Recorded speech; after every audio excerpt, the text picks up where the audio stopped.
On Wall Street, $40,000 buys tech stock. Here, that same amount can't even secure you a leather handbag. Welcome to the Wealth Lab. Today, we decode how Hermès uses a handbag as a class isolation wall. A California class action lawsuit exposed the luxury empire's most guarded financial secret, the quota allocation system. This is no supply shortage. It is a calculated isolation movement designed to keep the middle class out. Money alone cannot buy entry. In this game of quota algebra, you must first bow to their power. When you enter an Hermès flagship in Paris or New York, warmth is rarely what greets you. You hear the most perfect retail lie. I'm sorry, there is a very long wait list for this bag. Wall Street analysts have long popped this bubble. Inside Hermès, no such wait list actually exists. While Birkin bags sit in back rooms straight from Paris, sales associates are empowered to hide them away. This isn't a normal inventory shortage. It's a meticulous authoritarian manipulation of consumer psychology. Why? Because signaling theory dictates that if money alone can buy it, it holds no social status. If a Silicon Valley coder shares a bag with a Texas oil heiress, old money feels violated. Allocation is the firewall built by Hermès for the elite class to filter out the merely rich nouveau riche. When you crave this bag, you don't desire leather. You crave validation from an exclusive circle. Exploiting this, the house turns retail boutiques into class-vetting courtrooms, with sales associates acting as judges. Want to see the judge's cards? You must first prove your willingness to overpay for useless accessories. Look at these exquisite sterling silver saddles sitting in the corner, gathering dust with zero practical utility. Yet, in Hermès's internal algorithm, this serves as a test sheet, measuring your loyalty and submission.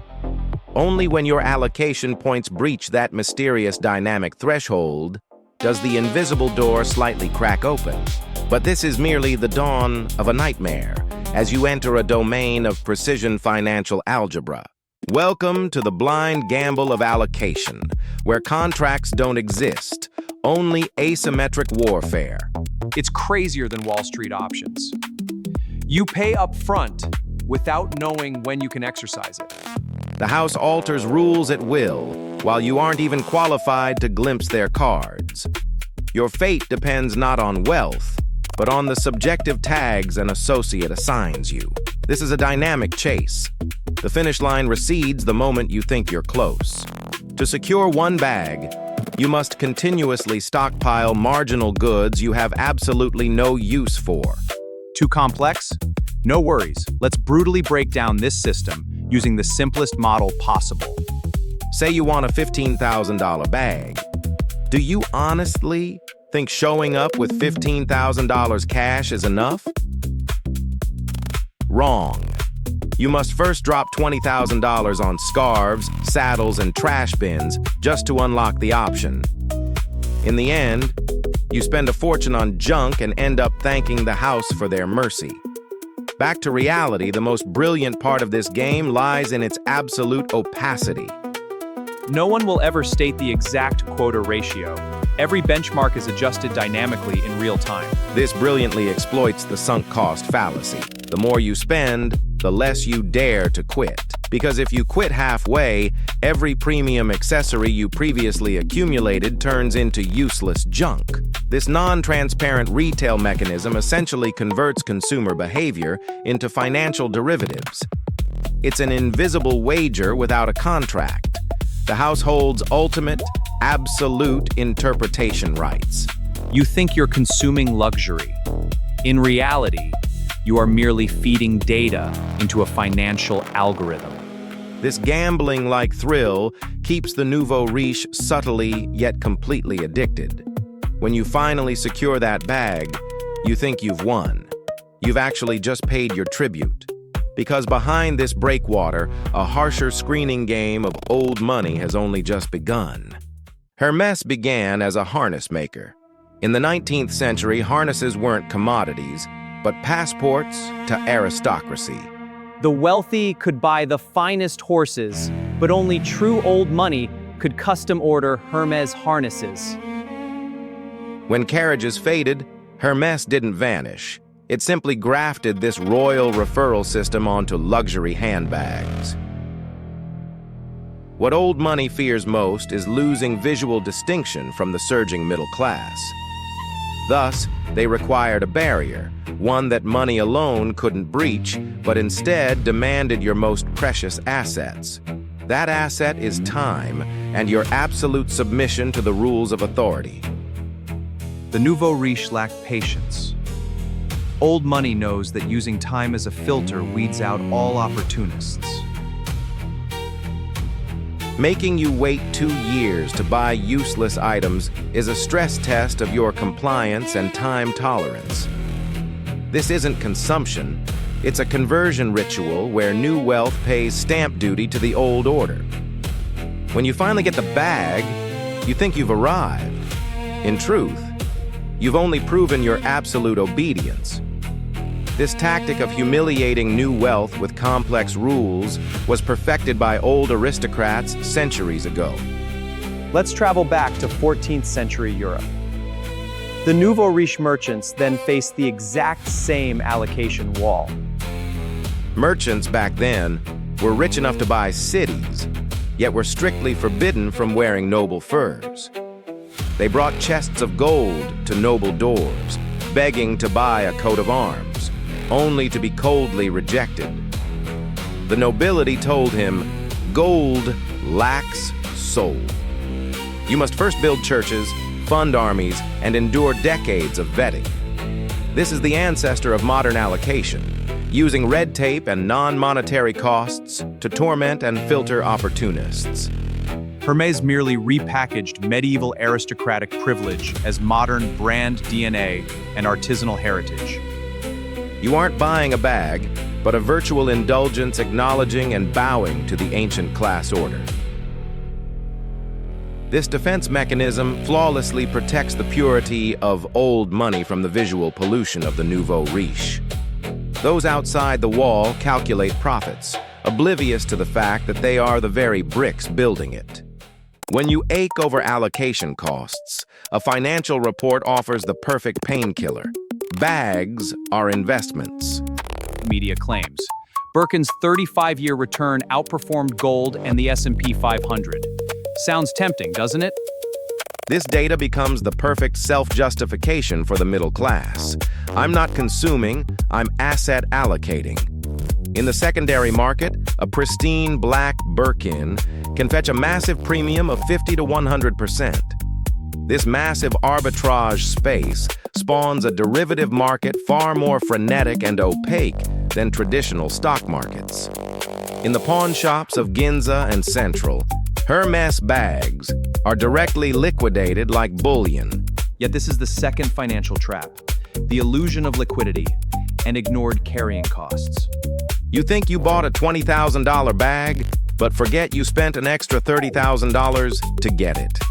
Factoring in allocation and waiting time, the real investment yield of your bag is actually deeply negative. Even worse, when you desperately need cash, the secondary market brutally crushes your illusions with steep discount rates. Except for ultra-rare exotic skins, standard Hermès bags often lose up to 40% of their value upon resale. So, if this is a terrible investment, why has this financial bubble never burst? The answer lies in the house's absolute control over secondary market liquidity, acting as a luxury central bank. By manipulating inventory, Hermès artificially sustains primary market hunger, thereby preserving secondary market premiums. A textbook Veblen effect. The higher the price, the more people crave it. The rarer, the more precious. This financialized manipulation of dopamine successfully repackages a mere consumer good into an inflation-proof hard currency. This illusion of inflation-proof hedging perfectly harvests the anxious middle class desperate to preserve their wealth. The truly wealthy ignore these returns. Only the middle class, fearing asset depreciation, try to hedge with handbags. Ultimately, countless speculators and middle-class buyers freeze their hard-earned cash into rooms filled with useless accessories. They believe they've bought a ticket to high society, unaware it's just a slow-boiling financial trap. We reach the end of this class maze. People on both sides live in their own illusions. The genius of this wall is it needs no guards. The middle class willingly builds it, brick by brick. They think they bought artisan heritage. To the house, it's just industrial code with extreme premiums. This manufactured pseudo-elite identity coaxes the middle class into surrendering their financial agency under self-hypnosis. Outside the wall lies shrinking savings. Inside are the historic profits and margins of luxury giants. The house never fears your escape. The allocation right in your hand is the heaviest chain. The cruelest truth is, you think you crossed the barrier, but you merely became the house's liquidity. Tickets are never open to all. The end of allocation is merely the start of a costlier game. This mirrors the plight of new merchants outside noble salons centuries ago. Class never compromises for cash. Let's use our stickman model to brutally deconstruct this perpetual hamster wheel of class filtering. The faster you run, the further they push the line, until your cash flow and dopamine are fully depleted. In this isolation movement, the most flawless design is that the prisoners willingly lock their own cells. When you lock this bag away, you are locking up your own anxiety of class desperation. The brand has digitized your desires, converting them into the most predictable cash flows on their ledger. This wall's absolute triumph is keeping those outside longing while those inside look down with cold indifference. This meticulously designed financial illusion carves an indelible brand on every soul desperate for status. Next time you face that expensive leather handbag, ask yourself, are you buying luxury or building a wall? The house never forces you to bet. This isolation wall is built brick by the middle class. Welcome to the real world. I am the Wealth Lab. See you next time.